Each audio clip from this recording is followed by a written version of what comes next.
of the heavens and the earth, Lord. The living God, the living God, the Holy One. Say you are. Là, j'aime bien cette version-là. Je vais lire. Hébreux 11, verset 13. C'est dans la foi que tous ces gens sont morts sans avoir reçu ce qui leur avait été promis. Wow. C'est dans la foi qu'ils sont morts. Ils ne sont pas morts dans l'incrédulité. Mais c'est dans la foi. Ils meurent sans avoir reçu ce qui leur avait été promis. Ils ne renient pas Jésus. Non. Ils ne faiblissent pas dans la vie de prière. Ils n'abandonnent pas l'église. Ils ne font pas les choix de réunion. C'est d'abord mon travail. La réunion de prière, on verra ça après. De toute façon, Dieu, c'est au travail.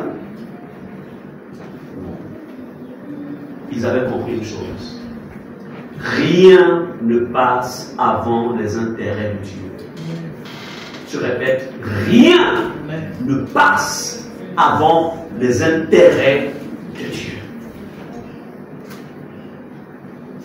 Pourquoi? Parce qu'ils avaient compris que Dieu contrôle tout. Dieu contrôle tout. Ce n'est pas une urgence qui m'amènera à mettre Dieu au second plan, ou ses intérêts au second plan. Lui d'abord. Lui d'abord. La Bible nous dit que le prophète Élie dira à la veuve, à cette femme, il dira, sers-moi d'abord. Et Jésus te dit aussi, sers-moi. Pourquoi beaucoup de chrétiens, en fait, il y a beaucoup qui deviennent des calculateurs. Oh, tu ne peux pas calculer avec Dieu. On ne calcule pas.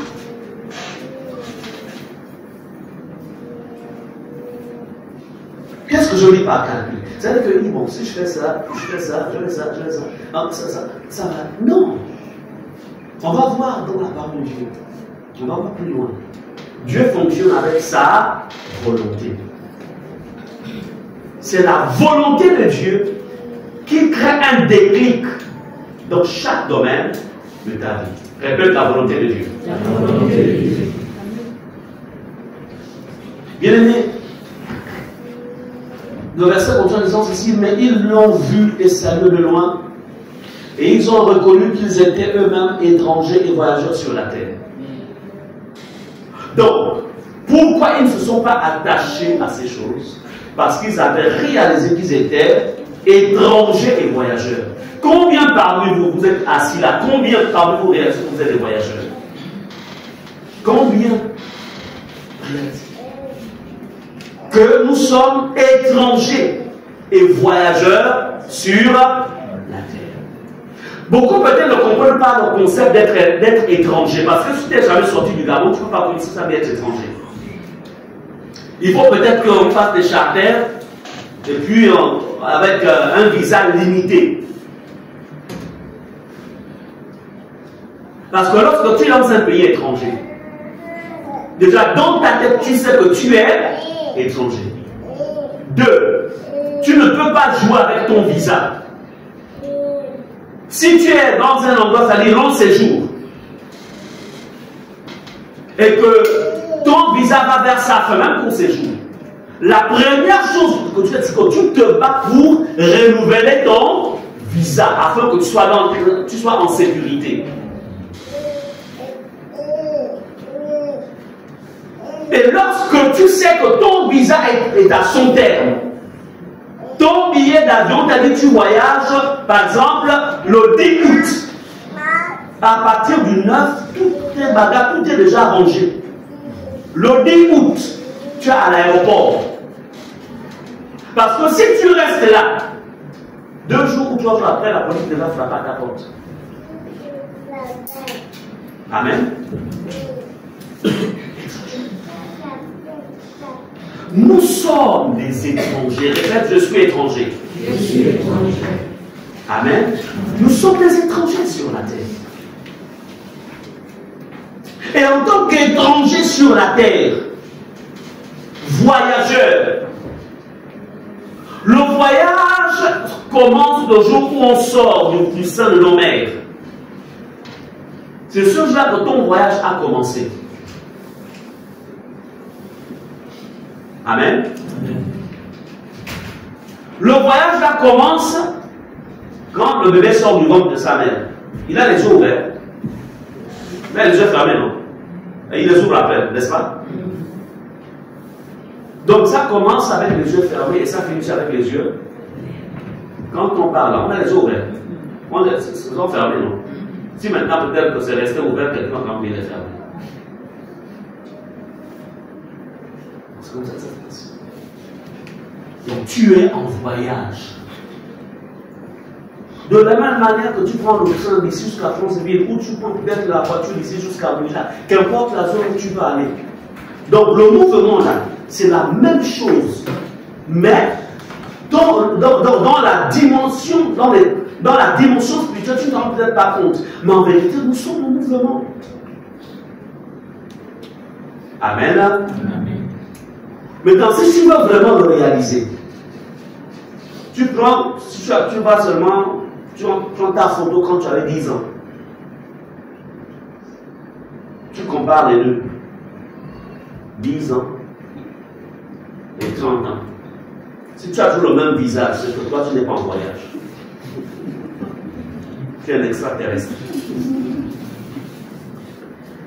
Mais si tu constates que ta forme a changé, il y a des dessins qui commencent même sur ton visage,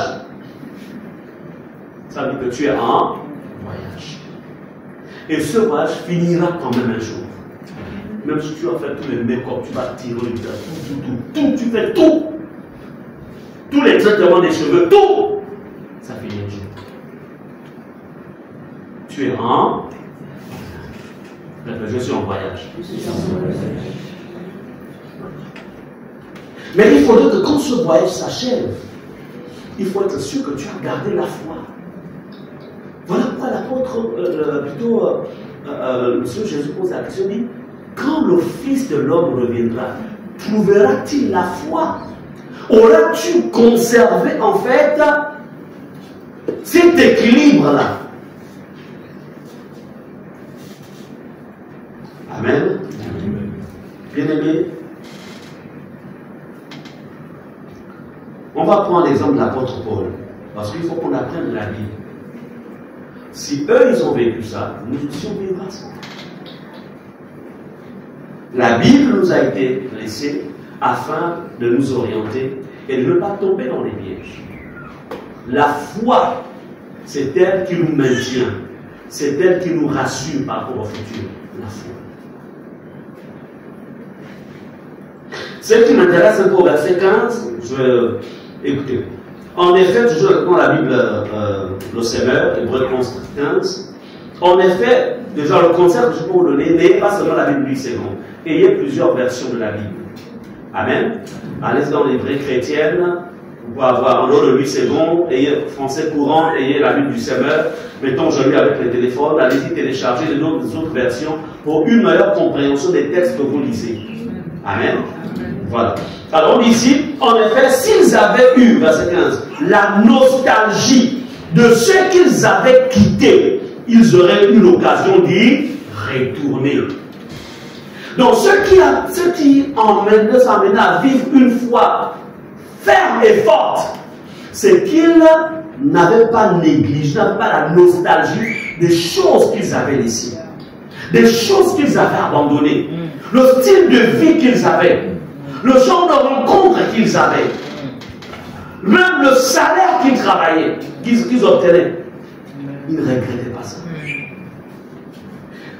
Alors, je voudrais dire que si tu regrettes les temps que par lesquels les temps de gloire, les temps de, par rapport au passé là, sache que tu n'es pas dans la bonne dimension de la foi. La foi ne te fait pas regretter ce que tu étais hier. Non. Parce que si tu te mets à regretter,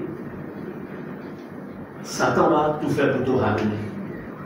Il va créer une situation Et tu vas oublier qui tu es. C'est pourquoi il dit, s'ils avaient eu la nostalgie de ce qu'ils avaient quitté, ils auraient eu l'occasion d'y retourner. Il y a certaines qui regrettent le genre de copains qu'ils avaient avant. Ah, vraiment, avec cet homme-là, moi j'étais bien. Mes finalement étaient assurés.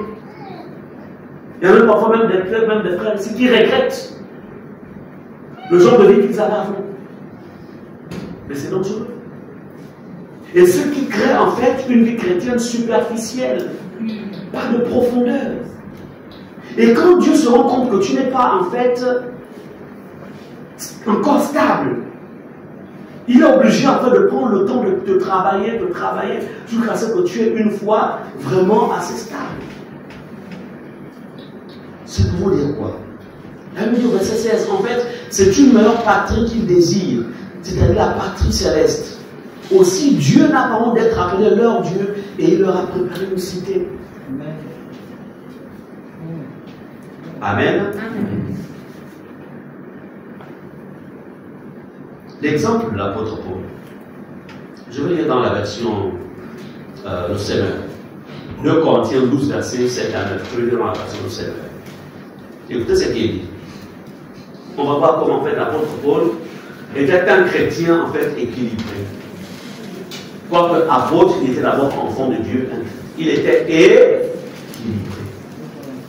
Nous sommes donc dans 2 Corinthiens chapitre 12, verset 7 au verset 9. Alors, l'apôtre Paul était un homme de Dieu qui vivait avec Dieu, il craignait Dieu, il avait en fait une relation personnelle. Ce n'était pas quelqu'un qui s'amusait avec la vie de sainteté. Toutes les portes de sa vie étaient fermées. Mais cependant, au verset 7, il dit ceci. D'ailleurs, parce que ces révélations étaient extraordinaires, lui selon dit à cause de l'excellence de ces révélations. Pour me garder de l'orgueil, Dieu m'a imposé une épreuve qui, telle une écharpe, tournant mon corps. Lui selon dit, Dieu m'a en fait, il m'a donné une écharpe, il a reçu une écharpe dans la chair. Alors, elle me vient de Satan qui a été chargé de me frapper pour que je ne sois pas rempli d'orgueil. Verset 8. Au sujet de cette épreuve, j'ai prié par 3 fois le Seigneur de l'éloigner de moi. Verset 9. Mais il m'a répondu, ma grâce te suffit. C'est dans la faiblesse que ma puissance se manifeste pleinement. C'est pourquoi je me vanterai plutôt de mes faiblesses afin que la puissance de Christ repose sur moi. Amen. Amen. Regardez cet homme de Dieu là, il a guéri les malades. Il a ressuscité les morts. Il a vécu dans une vie, il a expérimenté le surnaturel de Dieu. Mais, à un moment de sa vie, en fait, Dieu permet que Satan le tourmente. Il reçoit une écharpe. Amen. Un mal. Priez. Il va vers Dieu.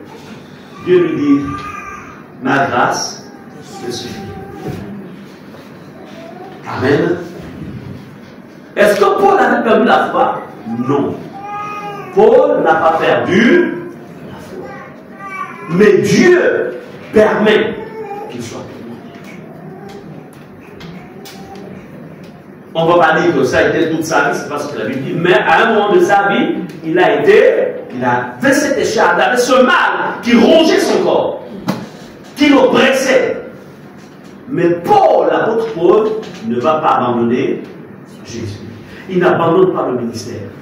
Il ne dit pas si c'est comme ça, tant que Dieu n'a pas fait que moi je reste sur ma maison. Non, je suis fatigué.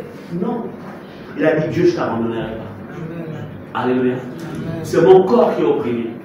C'est mon corps. Mais ce n'est pas mon esprit. Ce n'est pas mon âme. C'est juste mon habitation. Il était équilibré.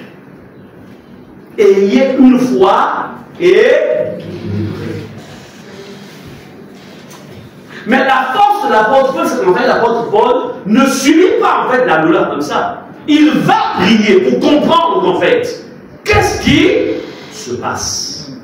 Amen. Et c'est là que Dieu lui dit, ma grâce suffit. Ça ne veut pas dire qu'il faut supporter le mal parce qu'il y a certains qui diront, parce qu'on doit maintenant supporter le mal, on doit même plus les non, il faut bien comprendre la parole. Paul, dans l'épreuve, est allé vers qui? Vers Dieu. Amen. Dans la présence de Dieu, Dieu lui a dit que ma grâce te suffit. Comme on dit, reste calme. Dans l'histoire là, moi je suis derrière pour être, parce que tu deviens plutôt orgueilleux là. Tu commences à être ému parce que je te donne tellement de révélations, tu maîtrises très bien la cosmologie satanique, tu connais tellement de choses pour que tu ne sois pas trop orgueilleux. J'ai permis ça. Donc reste calme. Amen. Il est resté. Comme on dit, une situation, on la vit en fonction de ce que Dieu t'a dit. Amen. Il n'a pas dit que l'apôtre Pierre lui a dit. Il n'a pas dit que l'apôtre Jacques le lui a dit. Lui-même, dans sa relation personnelle, il a entendu Dieu lui dire, ma grâce te suffit. C'est pourquoi il est important d'aller chercher, de chercher souvent la face du Seigneur.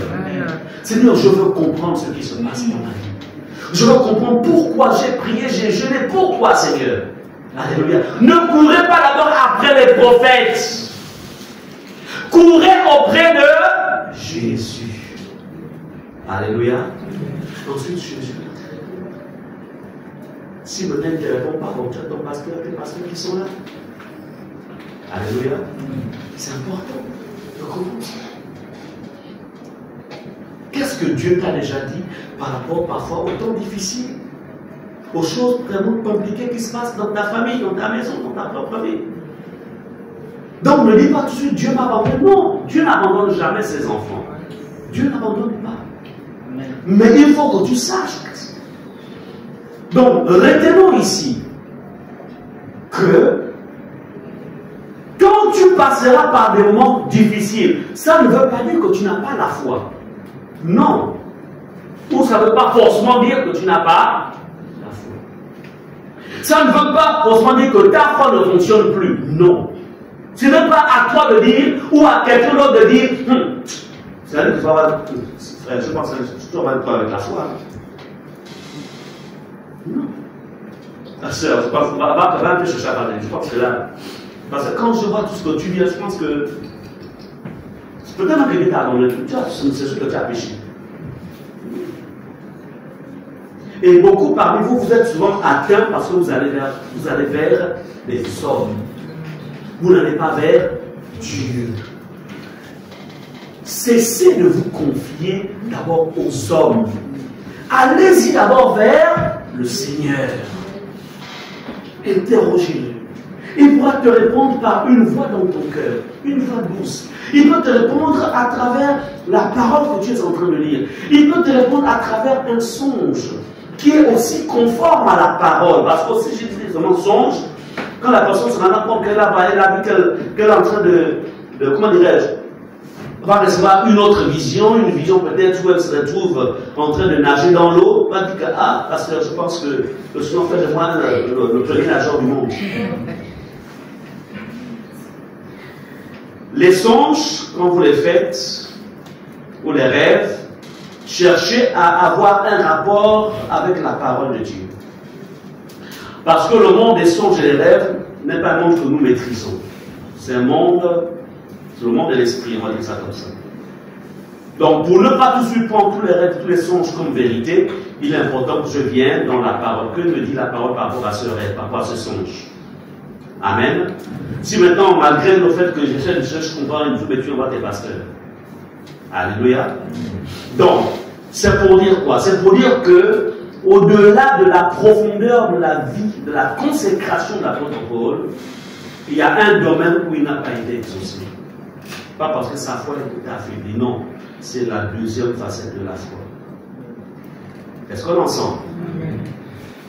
Allons-y chez lui-même, notre Maître Jésus. Lui-même Jésus.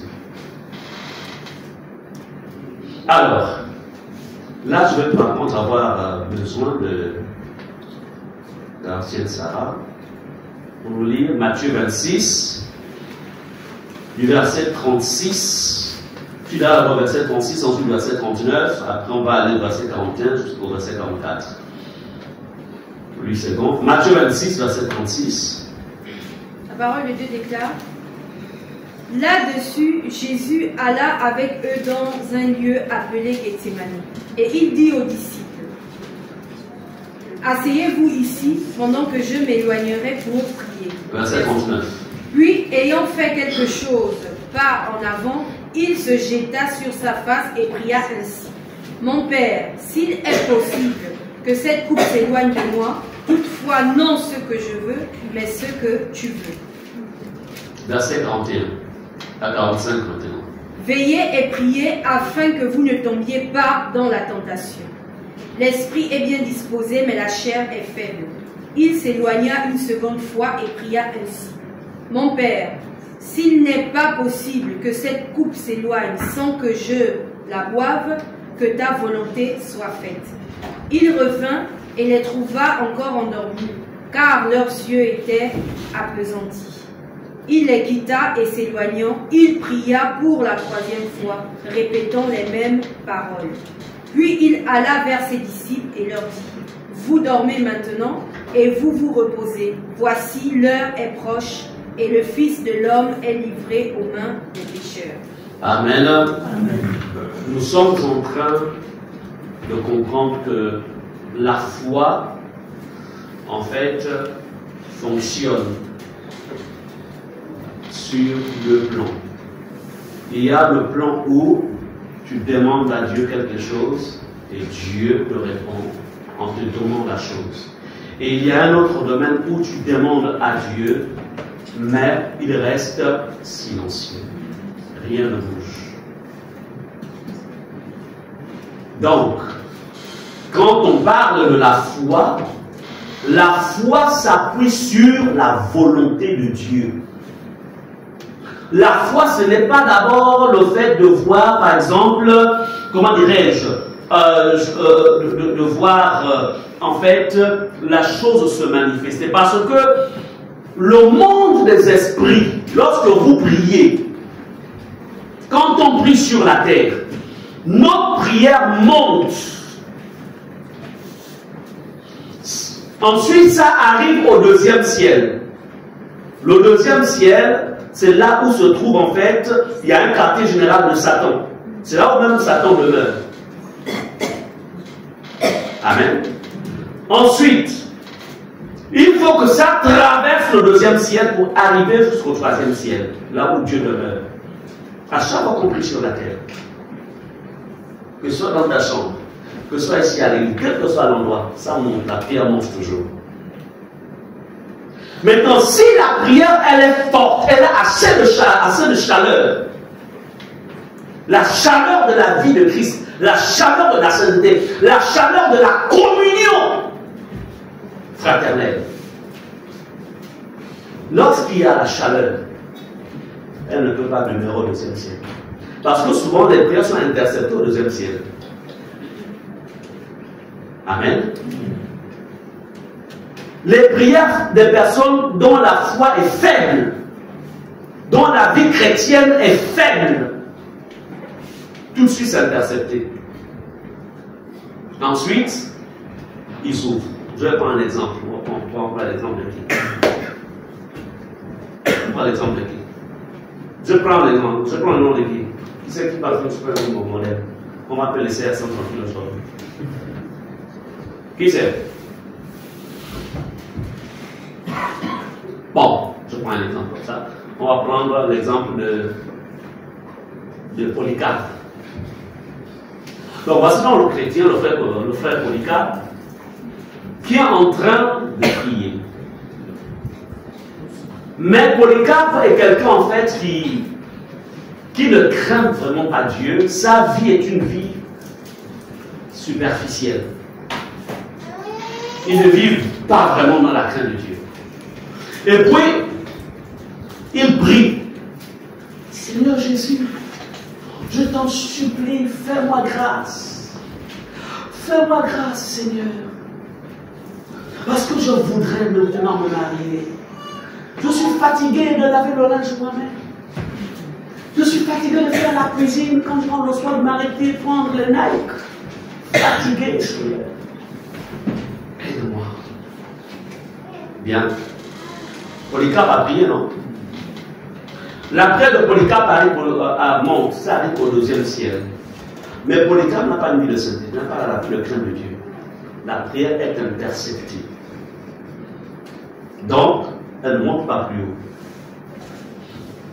Maintenant, les douaniers sataniques du ciel ouvrent la prière. Ah, Polycarpe demande une femme, une sœur en Christ. Donc, c'est comme ça que Polycarpe, 6 mois plus tard, va rencontrer en fait, voici une sœur charnelle, mais quand dans l'église, elle prie en langue puissamment. Quand elle loue le Seigneur, toute l'église comprend que là, la louange a commencé. Mais sa vie est une vie charnelle. Et puis, tout de suite, ce qui va se passer, c'est que, un démon de séduction va toucher cette sœur, et puis Polycarpe n'a pas la vie avec Dieu, on n'a pas une vie spirituelle. Alors, Polycarpe va rencontrer, en fait, on va donner, quel est le prénom qu'on va donner à cette sœur? On va donner le prénom de Polycarpine. Non. Alors, Polycarpe rencontre Polycarpine. Et c'est comme ça qu'il va commencer à s'y voir. Et puis la sœur, vraiment, c'est malheureusement. Et Polycarpe, comme il n'a pas de premier, il dira, en fait, le Seigneur m'a exaucé. Les deux vont se marier. Et 2 mois après le mariage, commence maintenant la 3e guerre mondiale. Juste après 2 mois de mariage. Pourquoi? N'a-t-il pas rencontré la sœur? Si. Mais l'exaucement ne venait pas de Dieu. Toutes les prières qui sont faites sur la terre ne sont pas forcément exaucées par le Seigneur. Les prières qui sont exaucées, Dieu dit ceci, il dit la bénédiction de l'Éternel ne se fait sur aucun chagrin. Quand vous voyez une bénédiction qui, après, c'est le chagrin. Qu'est-ce que j'ai fait? Pourquoi je n'ai pas fait ce travail? Ah, mais ça me tourmente. Je n'ai plus de temps. Je ne remonte pas. Ah, Seigneur. Non, pas la paix. Il faut se dire, est-ce que c'est le Seigneur? Je n'ai pas la paix. Non, vraiment, même quand je suis marié. Non, Seigneur, mais je ne peux pas répondre. Est-ce que c'est le Seigneur? La bénédiction de Dieu ne se fait sur aucun. Le problème, c'est que beaucoup de chrétiens pensent que tout ce qui est bénédiction vient de Dieu. Non. Satan aussi donne. Le 2e ciel aussi relâche des apparentes bénédictions. Amen. C'est pourquoi je disais tantôt que il est important de rechercher toujours la volonté de Dieu. Que pense le Seigneur? C'est pourquoi le salut est personnel. Mais comment votre sensibilité peut être aiguisée si vous n'aimez pas la prière? Vous restez chez vous les vendredis. Alors que c'est là que le Seigneur aiguise votre dimension spirituelle. Il aiguise. Toi les vendredis, Dieu est à la maison. Dieu est parmi la maison. Parce que le dimanche, quand nous sommes là le dimanche, c'est le message qui t'est donné. Mais comment aiguiser ta sensibilité? Comment aiguiser ta dimension spirituelle? Comment? C'est en étant dans sa présence. Mais c'est fait que beaucoup de chrétiens aujourd'hui ne connaissent plus Dieu. Ils connaissent ce que Dieu dit, mais ne connaissent pas Dieu. Ils ne connaissent pas. Beaucoup vivent par perfusion. Qu'est-ce que j'appelle vivre par perfusion? C'est-à-dire que la vie provient de ce qu'en fait, de ce qu'un autre enfant de Dieu va te dire, de ce que le prophète, le pasteur, de tout ce qu'il va te dire. Mais toi-même, tu n'es pas rattaché à la source de la vie. Mais comment faire pour être rattaché? Comment ça se travaille? Il y a un lieu. David peut dire, un jour dont t'es parmi combien que 1000 ailleurs. Les temps viennent et les temps sont déjà là. Où ceux qui persévéreront doivent connaître, être connectés à lui-même le Seigneur. Amen. Amen. C'est important de comprendre cela. C'est important. Faites attention. Dieu avait donné la vision à un serviteur de Dieu. Et Dieu permet en fait que cet homme rencontre. Et dans cette vision, dans cette rencontre plutôt, Dieu lui montre que sur 100% des chrétiens qui sont sur la terre, il y avait, je pense, c'est 2% qui pouvaient être sauvés. Donc sur 100%, 2%. Vous vous rendez compte? Et Dieu lui montre une église qui avait près de 1000 membres. Et c'était pas l'église traditionnelle, l'église de réveil. Et sur les 1000 membres, il n'y a pas plus de 100 qui vont être sauvés. Il n'y a pas plus de 100 personnes. Vous comprenez ça?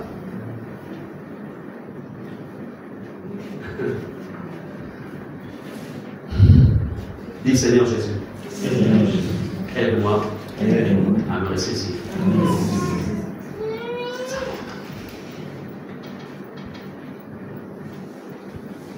Alors, ici, c'est l'histoire de Jésus.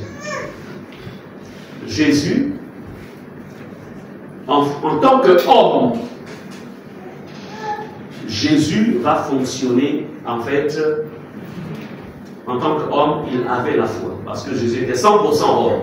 Dans sa dimension d'homme, il lui fallait aussi la foi. Mais dans sa dimension divine, en fait, il est lui-même la foi. Amen. Alors, Jésus est dans un problème sérieux. Il est venu sur la terre, il doit sauver l'humanité. Alléluia. Il doit sauver l'humanité. Mais, il se rend compte que le fardeau est lourd. Il doit porter les péchés de la génération passée, les péchés de la génération présente, en son temps, pendant qu'il était sur la terre, les péchés de la génération future. Donc tous les milliards là, tous les milliards, c'est-à-dire que lui seul devait porter ça. Donc, il sent que c'est lourd. Et il se met à prier. Et puis il se jeta sur sa face. Et priant ainsi, mon Père, s'il est possible que cette coupe s'éloigne de moi, s'il est possible que je ne passe pas par la croix, s'il est possible. Amen. N'est-ce pas la prière? Quoique Jésus, homme parfait, fils de Dieu, mais Jésus devait se conformer à la volonté du Père. C'était quoi la volonté du Père? C'était que Jésus passa par la croix. Donc, ça veut dire que Dieu, parfois, dans sa volonté, peut permettre que je passe par la vallée de l'ombre et de la mort. Oui. Amen. Jésus, il dira, non pas ce que je veux, toutefois, non pas ce que je veux, mais ce que tu veux.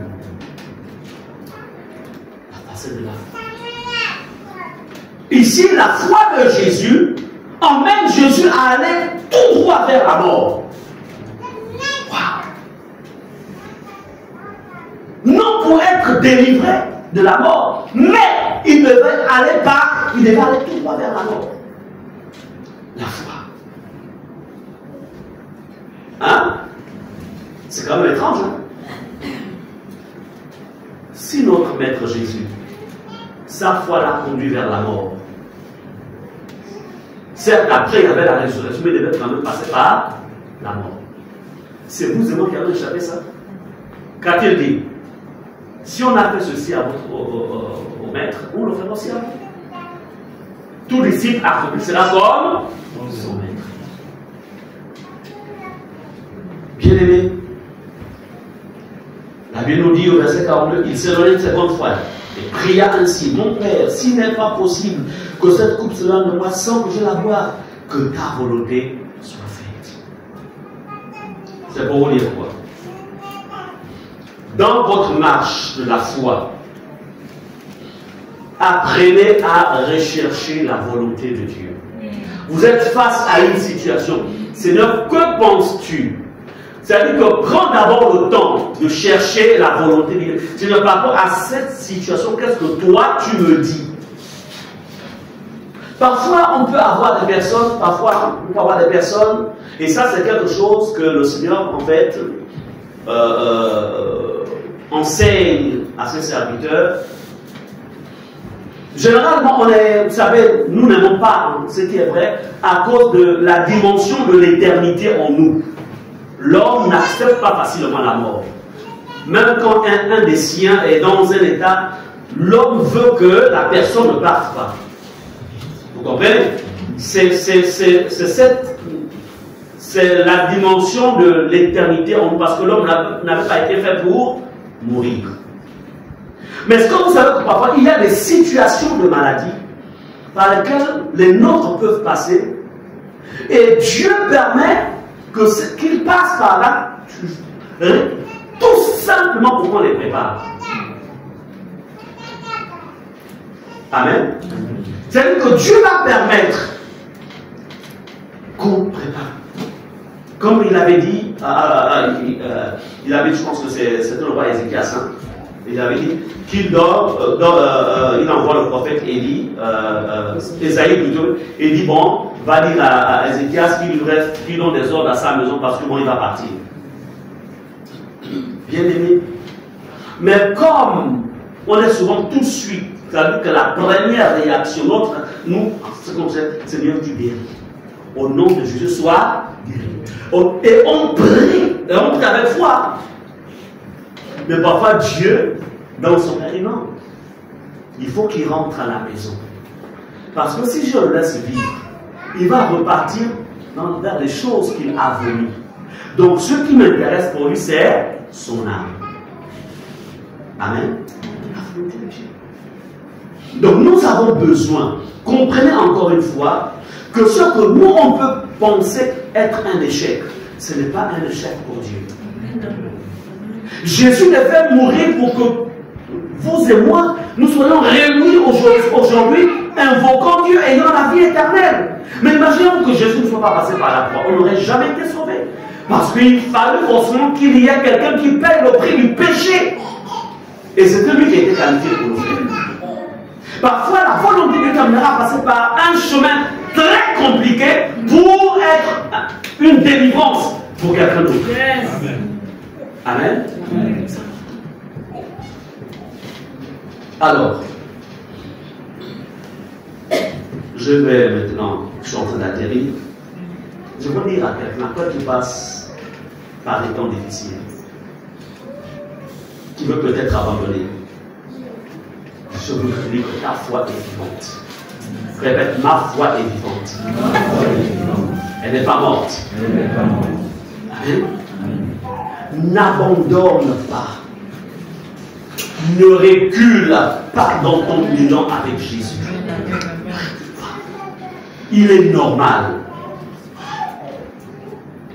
de passer parfois par les temps difficiles et de s'abandonner au Seigneur. Si tu as prié, Dieu t'a dit ma grâce te suffit, reste dans sa grâce. Amen. Retiens que la foi possède deux facettes. C'est comme une pièce de monnaie. Il y a la fine et face. Retiens cela. Les années vont passer. Retiens cet enseignement. Tu seras inébranlable. Il y a donc la dimension où tu seras souvent parfois exaucé. Mais il y a aussi la dimension où en fait, Dieu restera silencieux. Ça fait partie de la foi. Amen. Retenez aussi que Dieu n'exauce rien que sa volonté pour nous. Dieu n'exauce, c'est-à-dire que quand tu pries, Dieu doit vérifier si ta prière est en conformité avec sa volonté pour toi. Ce qui peut être la volonté, par exemple, de la sœur Diggs, n'est pas forcément la volonté, par exemple, pour le frère Jacques. Je prends un exemple comme ça. Pas forcément. Amen. C'est-à-dire que les deux vivent la même situation. Mais pour Dieu, il va exaucer Diggs pour qu'elle obtienne. Mais pour nos frères qui passent par la même situation, Dieu va rester silencieux. C'est une question de volonté. Jusqu'à ce que le temps de Dieu se révèle. Ou plutôt le temps de Dieu arrive. Parce que tous autant que nous sommes, chacun a son temps avec Dieu. Mon temps n'est pas ton temps. Ton temps n'est pas mon temps. C'est comme ça que ça fonctionne. Donc, c'est pourquoi il est important de connaître d'abord sa volonté face à une situation. Avant de formuler la prière à Dieu. Quand la chose arrive, on t'annonce une nouvelle. Avant de dire Dieu agit, va d'abord dire que penses-tu de ça? Que penses-tu? Lazare était malade. Si vous et moi, on dit voilà, le frère X est malade, c'est-à-dire qu'à la même heure, tout de suite on se déplace. C'est tout à fait normal.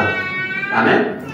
Mais Jésus opérait dans la dimension de la volonté du Père. Et il est important ce que nous apprenons cela. Jésus apprend que Lazare est malade. Son ami qu'il aimait. Jésus ne bouge pas. Un jour, 2 jours, 3 jours, 4, il ne bouge pas. Pourquoi? Parce que Jésus opérait dans la volonté. Il savait que Lazare, dans la volonté de Dieu, Lazare devait mourir. Amen. Donc, dans la volonté de Dieu, Dieu n'avait pas prévu la guérison de Lazare. Dieu avait prévu la résurrection de Lazare. C'est pourquoi il attendait que Lazare meure. Donc, quand Lazare est mort, là encore, il n'a pas bougé. Il a attendu 1 jour, 2 jours, 3 jours, jusqu'à ce que le corps commence à sentir, donc jusqu'à la pourriture. Donc, dans sa vie, Dieu lui avait dit que lui, là, son corps va commencer à sentir dans la tombe. Hein? Donc, il y a des situations qui peuvent d'abord pourrir. C'est-à-dire que ta situation, ça pourrit jusqu'à un degré où tout le monde t'abandonne. Et c'est là que lui va venir pour la résurrection. Amen. La volonté de Dieu. Inclinons nos têtes.